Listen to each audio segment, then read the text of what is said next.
바울은 에베소 교회 성도들에게 너희들은 신령한 복을 받은 자다라고 말했습니다. 이 신령한 복이란 뭐냐? 죄로 말미암아 죽었던 우리를 구원해 주신 것을 말한다고 설교했습니다. 신령한 복이란 뭐냐? 우리가 구원받은 것을 의미한다. 그런데 에베소 교회 교인들은 구원을 받았음에도 자신들이 신령한 복을 받은 것을 모르고 살았습니다. 그래서 바울은 그들을 위해 중보기도 했죠. 신령한 복을 받은 자라는 사실을 알게 해달라고 그렇게 바울은 중보기도를 했습니다.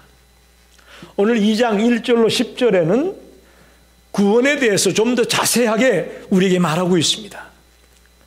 성경 말씀이 어느 한 군데 쓸데없는 말이 있겠습니까마는 특별히 에베소서 2장 1절에서 10절은 우리 크리스찬에게 있어서 너무나 중요한 말씀입니다. 구원에 대해서 아주 자세하게 깨우쳐주고 설명해주고 있는 말씀입니다. 여러분, 구원이 뭐죠? 구원이 뭡니까?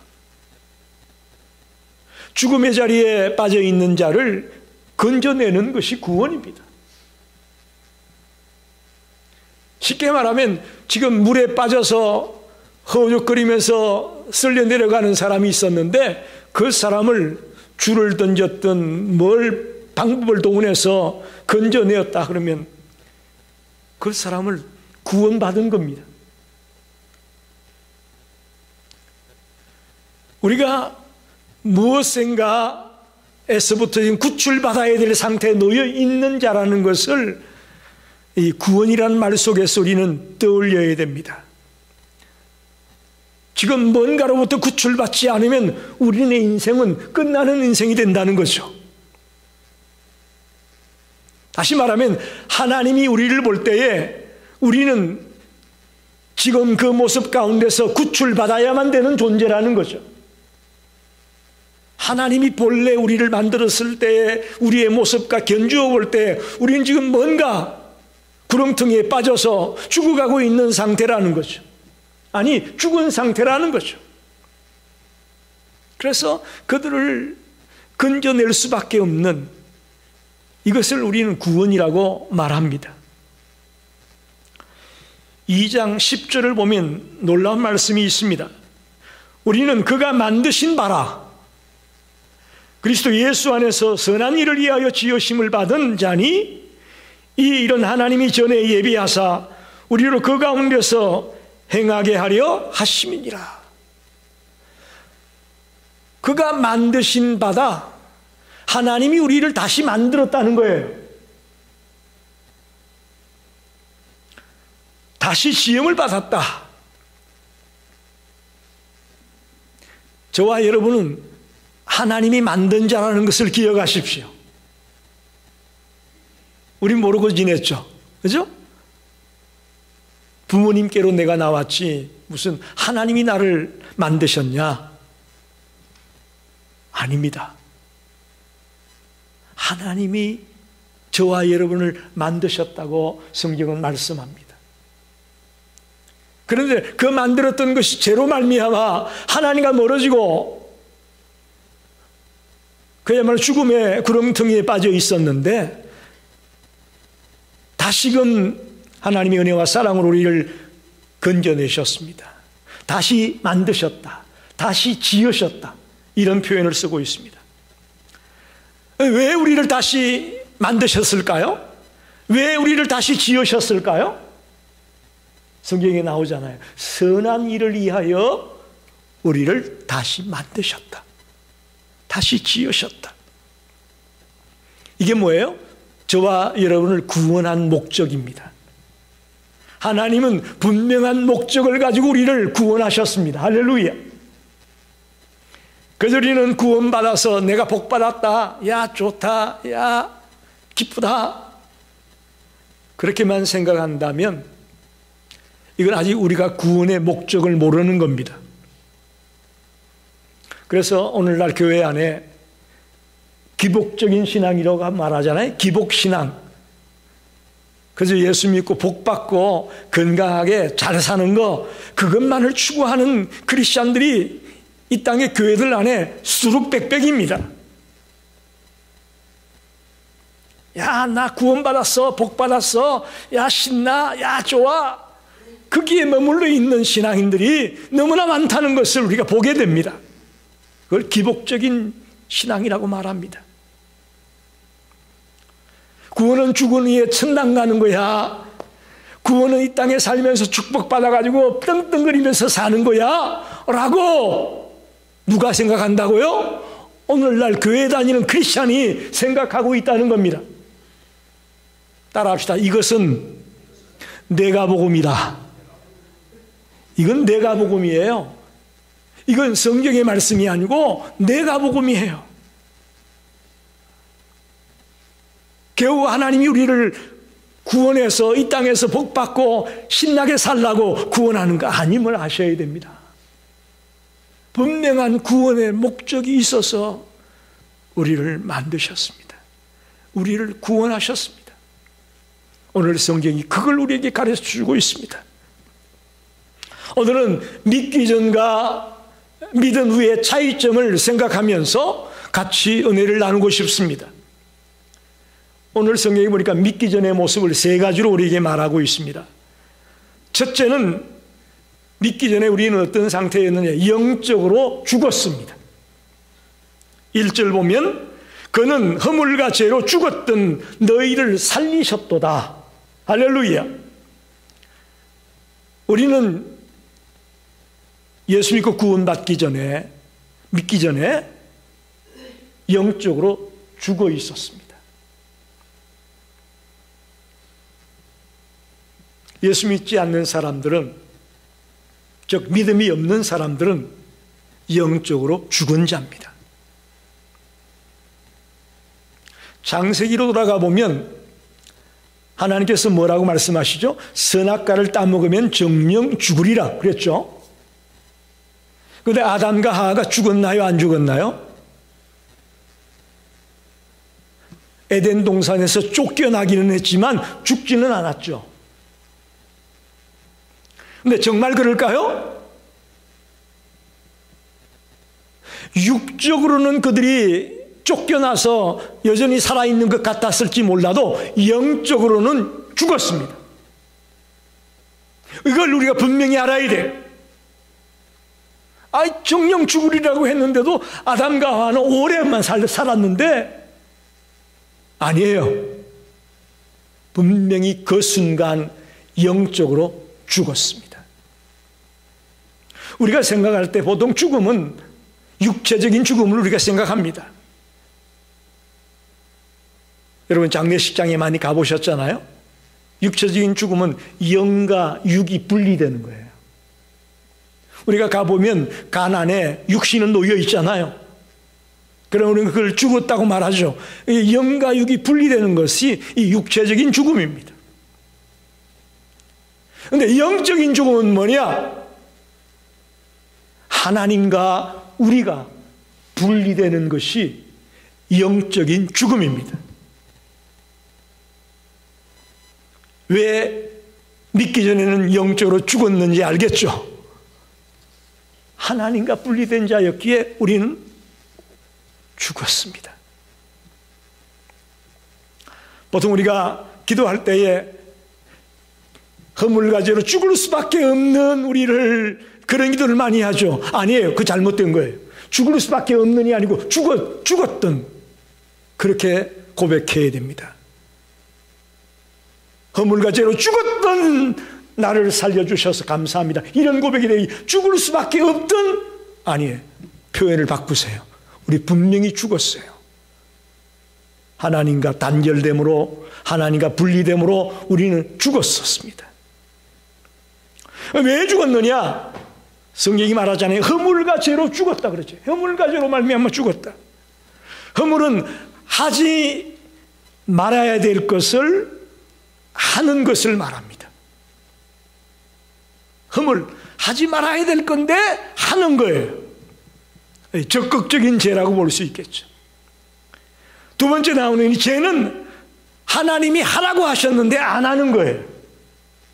소극적인 죄입니다. 죄에도 적극적인 죄가 있고 소극적인 죄가 있잖아요. 그죠? 따라서 이 생명들은 하나님과 분리됨으로 영적으로 죽어 있었습니다. 저와 여러분은 예수 믿기 전에 분명히 죽어 있었습니다. 또 하나 예수 믿기 전 우리의 모습은 2절에 이 세상에 의해 지배를 받고 있었다고 말합니다. 그때 너희는 그 가운데서 행하여 이 세상 풍조를 따르고 공중의 근세 잡은 자를 따랐으니 이렇게 말합니다. 세상 풍조를 따랐다. 예수 믿기 전에 우리는 세상 풍조를 따르는 자였다. 여기서 말하는 이 세상이란 뭐냐? 우리가 생각하는 이 우주나 하늘이나 땅이나 바다나 강이나 이런 것들을 보고 세상이라고 하지 않습니다. 여기서 말하는 이 세상은 하나님을 떠나 있는 그런 사고방식이나 정신구조나 삶의 영위 방식들을 일컬어서 세상이라고 하는 겁니다. 세상은 하나님이 없는 인생관이고 하나님이 없는 사고방식이고 하나님이 없는 정신상태를 우리는 세상이라고 말합니다. 세상 풍조를 따랐다. 하나님과 분리되었으니 당연히 하나님이 없잖아요. 그러니까 자기가 주인이 되어서 자기 생각대로 자기 마음대로 살아가는 세상 풍조를 따르는 인생이었다는 거죠. 오늘 읽지 않은 에베소서 2장 12절에 보면 설명합니다. 그때에, 즉 믿기 전에 말하는 거예요. 그때에 너희는 그리스도 밖에 있었고 이스라엘 나라 밖의 사람이라 약속의 언약들에 대하여 외인이요 세상에서 소망이 없고 하나님도 없는 자이더니, 하나님도 없는 자다. 즉 세상의 지배를 받고 살았다는 것은 하나님이 없는 인생을 살았다 그런 말이에요. 믿기 전에 우리는 하나님 없는 인생을 살았어요. 여러분의 예수 믿기 전의 모습을 한번 생각해 보십시오. 물론 여기서 뱃속에서부터 모태신앙으로 태어난 분도 계시겠지 모르겠습니다만은 중간에 믿게 된 우리들은 한번 생각해 보시자고. 내가 예수 믿기 전에 어땠는가? 하나님이 없는 세상 풍조를 따르는 그런 자였음을 우리는 고백할 수밖에 없습니다. 또 한 가지 예수 믿기 전에 우리의 모습을 3절에서 이렇게 말합니다. 육체와 마음에 원하는 것을 하여 다른 이들과 같이 본질상 진노의 자녀였다. 우리는 예수 믿기 전에 본질상 진노의 자녀였다. 이렇게 성경은 말합니다. 우리는 나면서부터 하나님의 진노를 피할 수 없었던 진노의 자녀였다라고 말합니다. 우리가 이 세상에 태어날 때부터 우리는 불순종의 본성을 가지고 있었다, 이렇게 표현할 수 있습니다. 여러분, 다윗이 밧세바를 탐하고 난 이후에 이제 나단 선지자를 만나게 되면서 노래했던, 고백했던 시가 있습니다. 그게 시편 51편이에요. 51편 5절에 보니까 이렇게 말합니다. 다윗이 말하는 거예요. 내가 죄악 중에 출생하였으며 어머니가 죄 중에서 나를 잉태하였나이다. 본질상 진노의 자녀였다는 고백이에요. 자기가 행한 일을 생각해 볼 때에 어떻게 내가 이렇게 못났습니까? 어떻게 내가 이렇게 악합니까? 그런 고백이죠. 사람이 어떻게 그럴 수가 있었습니까? 간음죄를 짓고 살인 방조죄를 짓고 내가 이럴 수가 있습니까? 생각해 보니까 내가 죄악 중에 출생했고 내 어머니가 죄악 가운데서 나를 잉태해서 이런 자리에 빠질 수밖에 없었다. 그런 고백이죠. 여러분, 갓난아이들 보면 참 귀엽잖아요. 이 아이들은 너무너무 순수하고 깨끗하고 죄하고는 상관이 없을 것 같아요.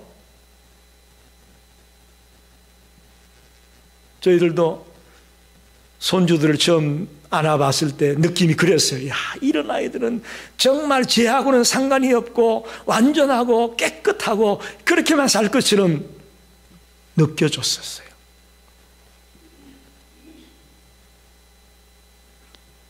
그런데 아이들이 자라면서 이 땅에 많은 사람이 어떻습니까? 나쁜 습관과 또 나쁜 것을 보고 악한 영향을 입게 되면서 점점 죄악의 길로 빠져들어간다. 우리는 그렇게 생각합니다. 그런데 이 생각이 잘못된 생각이라는 거예요. 이 땅에 살면서 나쁜 것 보고 나쁜 습관, 나쁜 영향 받아가지고 우리가 죄에 빠지는 게 아니라 본질상 진노의 자녀였다. 성경은 분명하게 말합니다. 우리는 본성 자체가 이 세상에 나올 때부터 진노의 자녀였다라고 말하는 거죠. 성선설과 성악설이 있지 않습니까? 성경은 이 중에서 성악설에 더 가깝습니다. 네. 본질상 진노의 자녀로 태어났다는 이 표현을 볼 때 그렇게 볼 수 있습니다. 자, 보십시오. 우리가 믿기 전에 어떤 모습이었다고요? 영적으로 죽었습니다. 세상 풍조를 따르는 자였습니다. 하나님의 진노의 자녀였습니다. 이게 믿기 전에 우리의 모습이에요. 그런데 이제 믿은 후에 우리의 모습은 어떠냐? 그걸 오늘 성경은 두 가지로 우리에게 말하고 있는데, 첫째는 영적으로 살아났습니다. 할렐루야. 이제 저와 여러분은 살았습니다. 할렐루야. 죽음이라는 게 하나님과 인간의 분리라고 말했지 않습니까? 에덴 동산에서 아담과 하와가 선악과를 따먹기 전에는 하나님과 하나가 되었습니다. 조화라 그래. 하나님과 조화를 이루는 삶이었어요. 그런데 선악과를 따먹으면서 하나님의 말씀을 어기면서부터 부조화, 불화가 생겼습니다. 하나님과 멀어져 버리고 말았습니다. 이제 하나님과 우리 사이에 큰 담이 놓여 있습니다. 왕래할 수 없고 연결될 수 없습니다. 여기에 하나님의 은혜로 예수 그리스도로 말미암아 브릿지를 놓아주셨습니다. 할렐루야. 십자가로 말미암아 브릿지를 만들어 주셨습니다. 그래서 하나님과 우리가 다시금 연결되게 했습니다. 영적으로 살게 했습니다. 할렐루야. 믿은 후에 우리의 모습은 영적으로 살았습니다. 살았습니다. 하나님 우리를 그리스도 안에서 살려주셨습니다. 그리스도와 함께 일으키고 그의 오른손으로 붙들어서 영화롭고 능력 있는 하나님의 자녀로 우리를 삼아주셨습니다. 그래서 믿은 후에 우리는 영적으로 살았다. 그렇게 말할 수 있습니다. 근데 어떻게 우리를 살리느냐?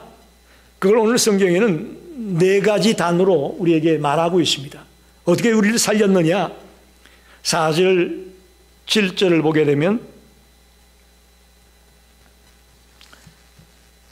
4절에 긍휼이 풍성하신 하나님이 우리를 사랑하신 그 사랑을 인하여 하나님은 긍휼로 우리를 살렸습니다. 긍휼. 어떤 사람을 마땅히 저주해야 되는데 저주하지 않는 것, 그게 긍휼입니다. 저와 여러분은 죄로 말미암아 저주받아 마땅한 자였습니다. 그런데 하나님이 우리를 저주하지 않으셨어요. 그게 긍휼이에요. 긍휼로 살려주셨습니다. 하나님은 진노의 대상인 우리를 진노하지 않으시고, 만약에 하나님이 진노를 쏟았다면 우리는 끝난 거죠. 진노를 쏟았다면 우리는 희망이 없고 끝난 인생입니다. 그런데 긍휼을 베푸셔서 진노를 쏟지 않고 우리금 다시금 일으켜주고 붙들어 주셨습니다. 긍휼로 다시 살게 했습니다. 또 4절 하반에 보면 우리를 사랑하신 그 큰 사랑을 인하여 사랑으로 우리를 살리셨습니다. 할렐루야. 기독교를 사랑의 종교라고 말하지 않습니까? 다른 종교 사람들은 십자가를 보면서 기독교는 끔찍하다, 기독교는 흉측하다, 사형틀을 갖다가 떡교회를 갖다 끌어놓고 뭐 피를 얘기하고 아유 기독교는 끔찍해, 그렇게 말할지 모르겠지만 십자가는 사랑의 클라이맥스입니다. 믿으십니까? 십자가는 사랑의 클라이맥스라고요. 이 아가페라는 단어로 사랑을 쓰고 있는데, 아가페는 무조건적인 사랑입니다. 나의 유익보다는 상대방의 유익을 먼저 생각하는 것이 아가페 사랑입니다. 그 아가페 사랑 때문에 우리를 살리셨습니다. 하나님 볼 때 우리가 얼마나 한심하겠어요.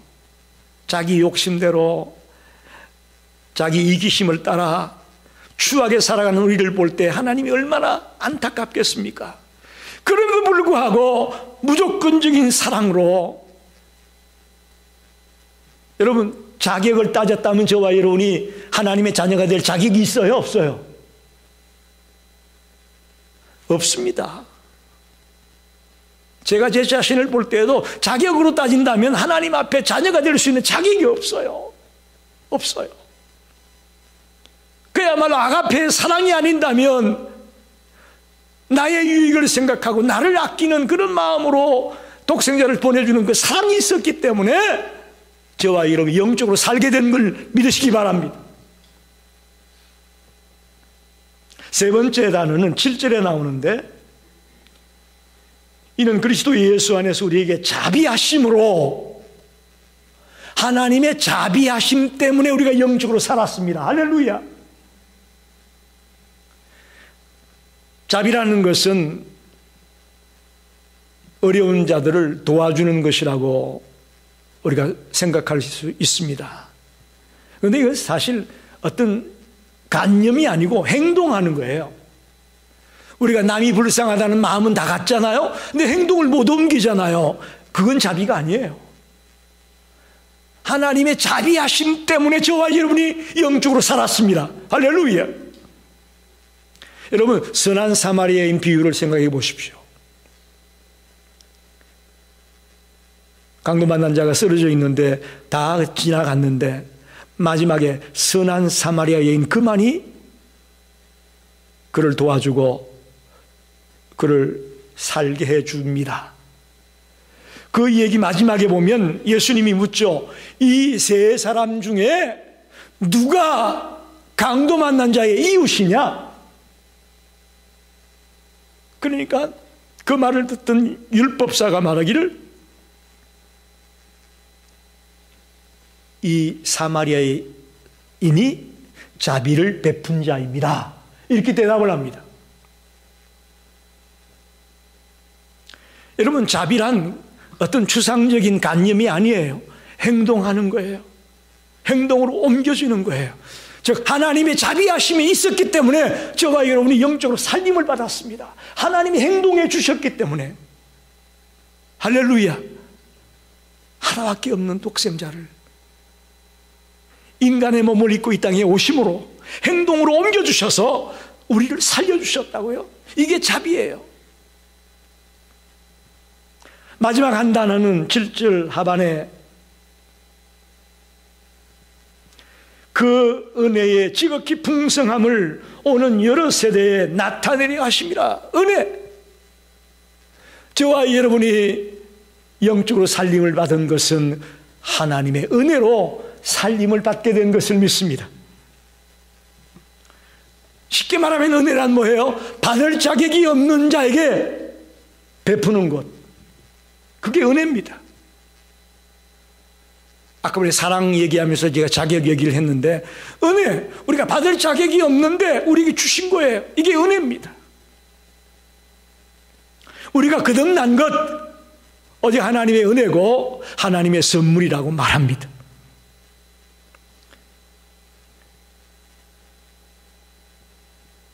저와 여러분이 구원받은 것이 내가 잘나서 내 힘으로 구원받았다는 생각을 할 때가 있었다면 그 생각을 내려놓으십시오. 저와 여러분이 구원에 있어서 하나님 앞에 내놓을 것 아무것도 없습니다. 아무것도 없어요.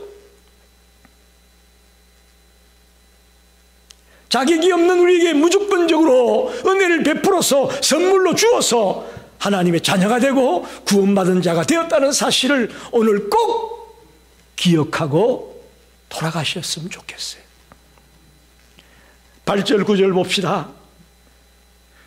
너희는 그 은혜에 의하여 믿음으로 말미암아 구원을 받았으니 이것은 너희에게서 난 것이 아니요 하나님의 선물이라. 할렐루야. 행위에서 난 것이 아니니 이는 누구든지 자랑하지 못하게 함이라. 여러분, 구원받았다고 우리가 자랑하지 마세요. 그거 자랑할 거 아니에요. 뭐가 내가 한 게 있어야 자랑하죠. 내가 한 게 하나도 없는데 뭘 자랑합니까? 이건 구원은 새로운 사람으로 살려고 하나님의 목적을 이루어 가라고 구원하신 거니까 자랑하지 말고 그 하나님의 계획대로 살아가시는 거예요. 그게 구원받은 자의 모습인 거죠. 한마디로 말하면 구원은 하나님의 선물이고 하나님의 은혜라는 것을 오늘 성경 기자는 분명하게 밝히고 있습니다. 믿기 전에는 죽었었는데 믿은 후에는 영적으로 살았습니다. 왜? 긍휼 때문에, 사랑 때문에, 자비하심 때문에, 은혜 때문에, 자격을 따지지 아니하고 주시는 그 주님의 은혜와 주님의 선물 때문에 우리가 영적으로 살았음을 믿습니다. 할렐루야. 한번 묻습니다. 여러분, 살았습니까? 죽었습니까? 대답 좀 해보이소. 여러분, 살았어요? 죽었어요? 한번 따라합시다. 나는 영적으로 분명히 살았습니다. 이 고백이 저와 여러분의 고백이 되기를 간절히 축원합니다. 마지막으로 생각할 것은 저와 여러분은 하나님이 만든 하나님의 작품이라는 거예요. 10절에 그렇게 말하죠. 다시 한번 읽어봅니다. 우리는 그가 만드신 바라 그리스도 예수 안에서 선한 일을 위하여 지으심을 받은 자니 이 일은 하나님이 전에 예비하사 우리로 그 가운데서 행하게 하려 하심이니라. 하나님이 만들었다. 우리가 뭘 만들면 작품을 만들었다고 말하지 않습니까? 하나님이 우리를 만들었어요. 우리 하나님의 작품이에요. 저와 여러분이 어디서 왔는지 분명히 알아야 됩니다. 서론 부분에 설명할 때도 우리가 부모님의 사랑의 결정체로 이 땅에 나왔다라고 생각하는 자가 많습니다. 그러나 엄밀히 말하면 부모님도 우리를 지으신 분이 아님을 꼭 기억하십시오. 시편 127편 3절에 이렇게 말합니다. 보라, 자식들은 여호와의 기업이요 대열매는 그의 상급이로다. 부모는 하나님으로부터 자식을 상급으로 받았다 이렇게 말합니다. 동의하십니까?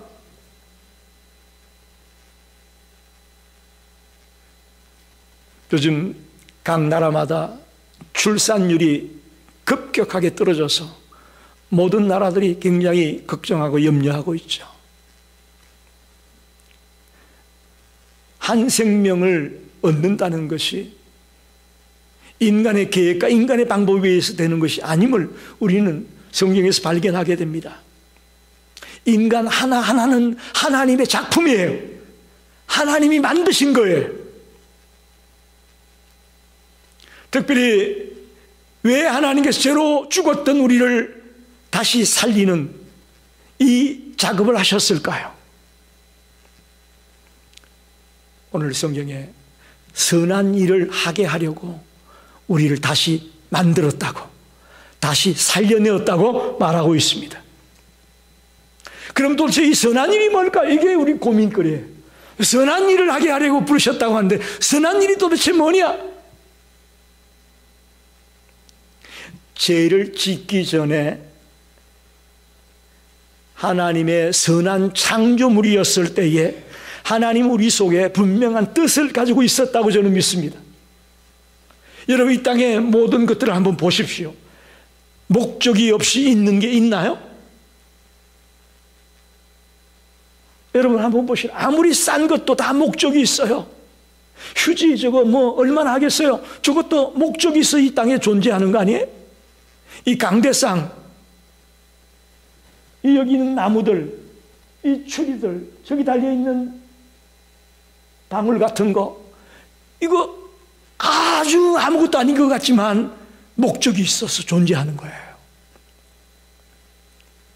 하나님이 우리를 다시 만드셨는데 목적이 없어서 없이 만들었겠어요? 우리를 살려주었는데 목적이 없이 살려줬겠냐고요?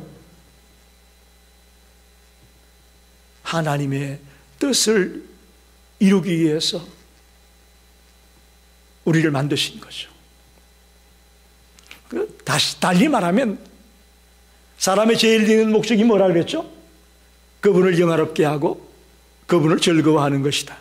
즉 하나님께 영광 돌리는 삶을 살게 하려고 우리를 다시 살리셨습니다. 할렐루야. 저와 여러분이 어디를 가든지 하나님께 영광 돌리는 삶을 살라고 우리를 영적으로 살려주셨다고. 여러분 지난 한 주간 살면서 하나님께 영광 돌린 적이 있나요? 우리 생각도 안 하고 살았잖아요. 말 한마디 하려고 할 때도 하나님 영광을 생각하세요. 그러면 불평 불만 입에서 못 나오죠. 남을 비웃고 남을 깔보는 얘기 내 입에서 못 나오잖아요. 하나님이 보고 계시는데 하나님 영광을 돌려야 될 내가 그런 저주스러운 말을 할 수 있겠어요? 행동도 마찬가지죠. 생각도 마찬가지죠. 선한 일을 하게 하려고 하나님께 영광 돌리는 삶을 살게 하려고 우리를 다시 살렸다고, 다시 만들었다고, 작품이라고. 할렐루야. 저와 여러분이 하나님의 작품이라는 것을 오늘 꼭 깨닫고 돌아가시길 바랍니다. 고린도전서 10장 31절에 여러분이 잘 아는 말씀입니다. 그런즉 너희가 먹든지 마시든지 무엇을 하든지 다 하나님의 영광을 위하여 하라. 먹든지 마시든지 뭘 하든지 다 하나님의 영광을 위하여 하라는 말씀. 기가 막힌 말씀입니다. 그게 우리를 살려준 목적이에요. 말씀을 정리합니다. 여러분, 우리는 예수 믿기 전에 어땠습니까? 영적으로 죽었습니다.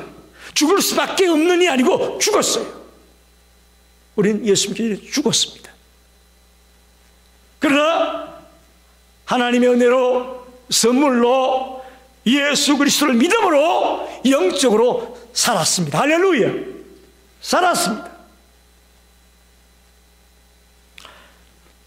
이것을 2장 10절에 보니까 그의 만드신 바가 됐다. 우리는 하나님의 작품으로 지금 여기 존재하는 겁니다. 하나님의 작품으로. 왜 하나님이 작품을 만들었을까요? 선한 일을 하게 하려고 작품을 만드셨습니다.